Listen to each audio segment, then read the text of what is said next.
Welcome to talkSPORT's YouTube page at talkSPORT USA. Follow everything at talksport.com. Be sure to like and subscribe. And that is the end of it because we want to turn it over to somebody who I've known for a long time. I'm not sure that anybody in the United States of America, or really the world, knows the Cleveland Browns and their history and everything going on right now better than the man to my left, Tony Grossi. Tony, how's it going? Good, Brian. Good. It's good to be here. Just got in this morning, and it's been a whirlwind since we've got here. So everything's so spread out in these or international series games. But happy to be at the Grove right now. So, Tony, where can everyone find you on Twitter, on the internet? Because Okay. I know you're a very busy, popular man. Well, all my writing is behind a paywall at thelandondemand.com. I'm on the radio frequently on 850 ESPN Cleveland in Cleveland, Ohio. And my Twitter handle is at Tony Grossi. So we're everywhere. We got a YouTube page, which is becoming very popular, an ESPN Cleveland YouTube page. So we do it all just like everyone else. So Tony, let's start. Let's have a little fun before we get really serious. And I like that we're talking right now. Like I can hear what you're saying.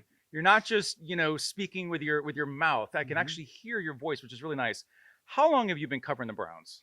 I first started covering the Browns in the 1984 season. So it's over 40 years. This is probably my 41st That is year. amazing.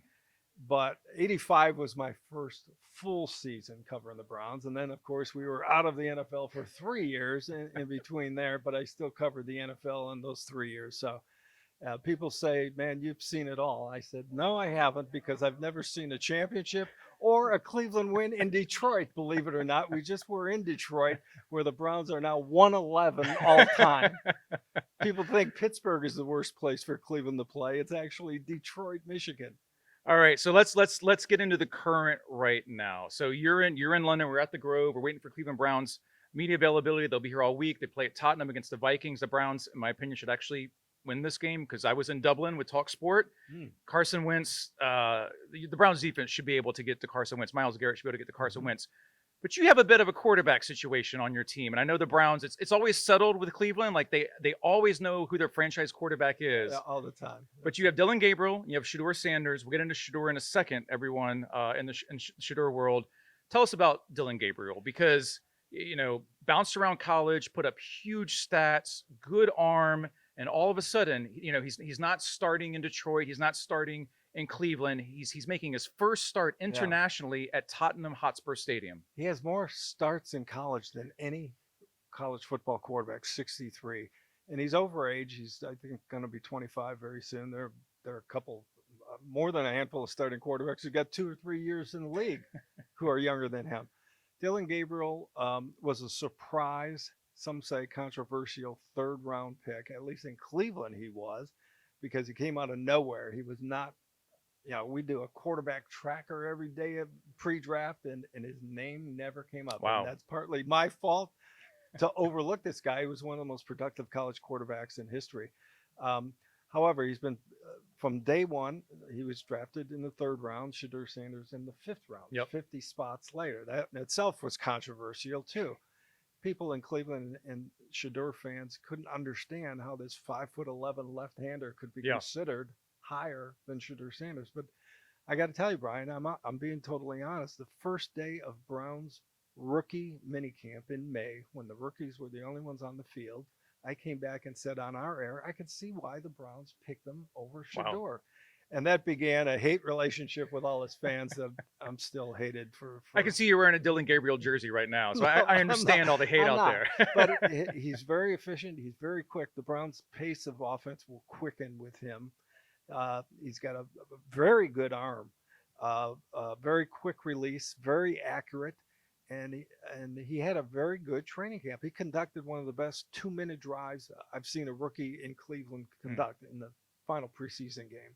He got in the Baltimore game for one series and went right down the field and scored. So it's a little premature. It was always inevitable that he would be the starter at some point this year, but it became premature because Joe Flacco's got 8 turnovers in 4 games, and they couldn't live with that.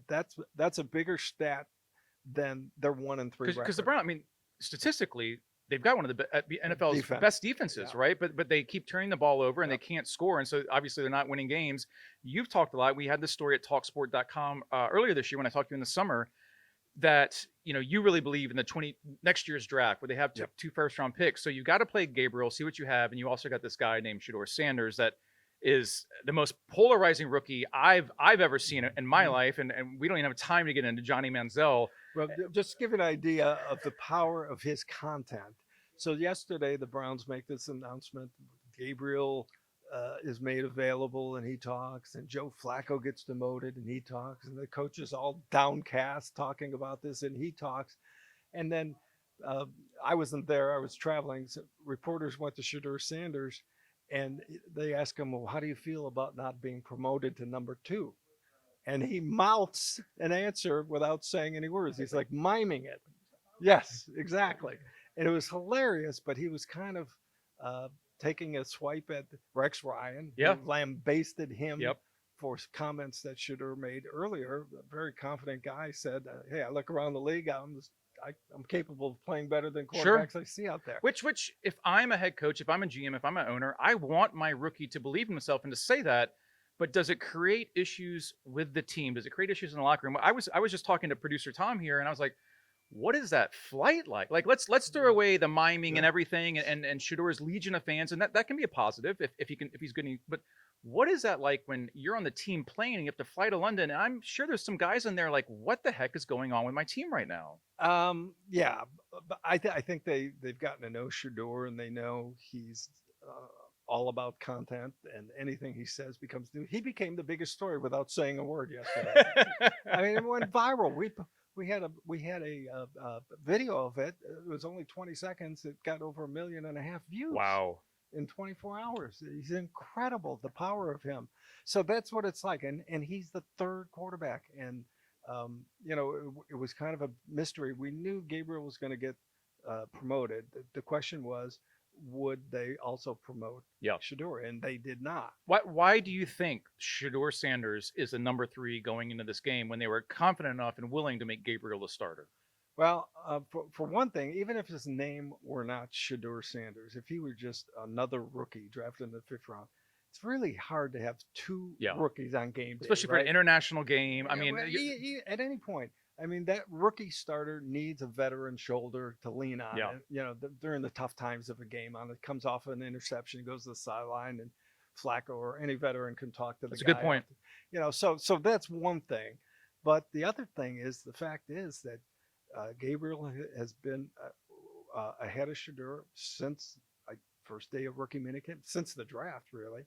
And I believe that the coach really felt bad about demoting Flacco because he knows, he's got 5 interceptions and 3 of them weren't his fault. Yeah. They were and we talked about this summer. I mean, Joe Flacco was a literal hero in Cleveland just 2 years ago. Yeah. Yeah. And that magic has worn off. Yeah. But he deserved a better fate. But they had to do something. Yeah. The offense lacks energy, and everybody's failing the quarterback. And sometimes you bring in a fresh face. Look what happened to the Giants. Jackson Dart didn't tear up the scoreboard, but his teammates responded to him. So that I think went into it. But as far as SHEDEUR, they just don't think he's ready to be in a game. Yeah. His last preseason game against the Rams. 5 sacks? Or I mean, it was a mess.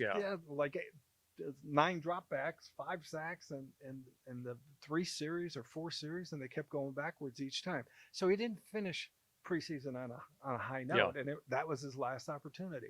So I think all of those factors went into it. This Cleveland Browns, they've played 9 quarterbacks. Gabriel will be the 10th in the last 2.5 years. Oh my gosh. So the odds are they're going to go to number 3 at some point this year, but there's still 13 games to go. That's a finish line's a long way away. Are you going to make it to the end of the season, Tony? Yeah, I've been hardened by this kind of season. You mentioned earlier you got some scars going on, scars.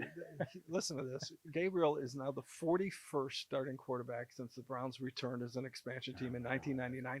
He is the 12th starting quarterback under Stefanski, who's in his 6th year as that head number coach. is crazy. Yeah. And what And they Stefanski's made playoffs 2 of those years. and Stefanski, I think he's won Coach of the Year twice, right? Yeah, So I mean, each he's time they actually a made pretty play. darn good coach He's who's had 12 starting quarterbacks. He's actually at his best when they're fumbling around this quarterback thing. But this is a challenge because of Brian Flores' defense, Yeah. and this is a short week. Thursday is usually a key practice day in the week, and they're not practicing today because of the travel. Yeah. They're doing walkthroughs. So it's a shortened week, but they think he's so advanced, having all that experience. He does seem in very, college. very confident. I mean, even his press conference yesterday, He talks like a coach. He really does. He talks like he's been a starting quarterback for 2 or 3 years already. So here's what I think. The way I evaluate it, they think he's ready. They just wanted Flacco to get through this murderous stretch, which is Minnesota and then at Pittsburgh without a bye week. Pittsburgh, they've lost 21 years in a row. That's a lot to throw any rookie, whether it's Shedeur or Dillon Gabriel or Jackson Dart into. All right, we know we got a couple more minutes and we got Browns availability. Be sure to like and subscribe to the channel. Follow everything at talksport.com. Follow all of Tony's stuff. And Tony and I go back, and I covered a team at one point that had quarterback issues too, the Houston Texans. So we solved your quarterback issue. Let's have fun really quick, because I know this is humanly impossible. I'll acknowledge that right now. How many Browns quarterbacks? Let's just do like in the moment. Can you name that you've covered? Oh, geez. Well, there's 41 just since '99, and I've been covering since '84. But from '84 to '99, there were probably a dozen. So I think well over 50. These are players who have started a game at quarterback. And so if you did '84, you did Kozar, right? Yeah. Actually, before '84, it was Brian Snipes last year. Wow. In 1984. Wow. I won't give him my age at '84, but I wasn't a teenager yet. Then we go to the Kozar era. And then was Bernie, was that the best Browns quarterback you've ever covered, or is there anyone better? Yeah, he was. Yeah. Well, he was so popular, and they were good in the '80s. They made the championship game 3 years in a row until he had a career-altering elbow injury. But he was. They haven't had a guy. Baker Mayfield comes to mind. He's doing great things in Tampa. Do you think the Browns regret that now, Baker Mayfield? I don't think the Browns do. I think their fans do. Yeah. I mean, it was a different Baker Mayfield then. It was a different team, and that team needed a fresh start. And they reached for the fruit on the tree, and it was Deshaun Watson, which might have been a little spoiled at the time. Yeah. They didn't know there was a worm in that apple. So I mean that we've rehashed that. We do not need to talk about Deshaun Watson on this show. Or on Baker, for that matter. Let's do Gillen Gabriel. Yeah. So really quick, and we'll let you get out of here. But in terms of a quarterback who maybe with more development, more time, it could have worked out. Is there anyone who comes to mind? Not we're talking about Couch or any of the names that up on the jerseys, but anyone that you look back and you're like, man, they did kind of miss it there. Not really. Yeah. I mean, Baker would be the one. But here's how I would put it in perspective.